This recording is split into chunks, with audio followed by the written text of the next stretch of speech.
Assalamu alaikum dostlar. Bugün mına fevral'dın soңку gündörü 19 fevral 2022 yıl Kerben şaharına jete berişerde onday жылгайык бар экен, балдар монтип жылгай ойноп атат.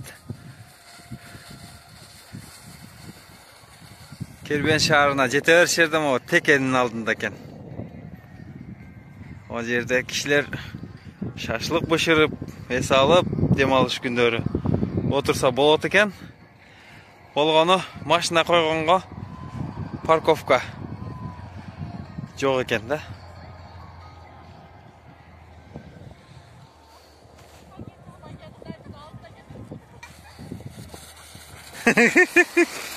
Жатып. Тилекке каршы кар анчалык калың эмес. Ошентсе да мына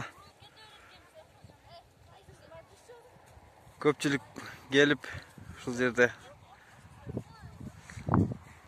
муз тебип атышат.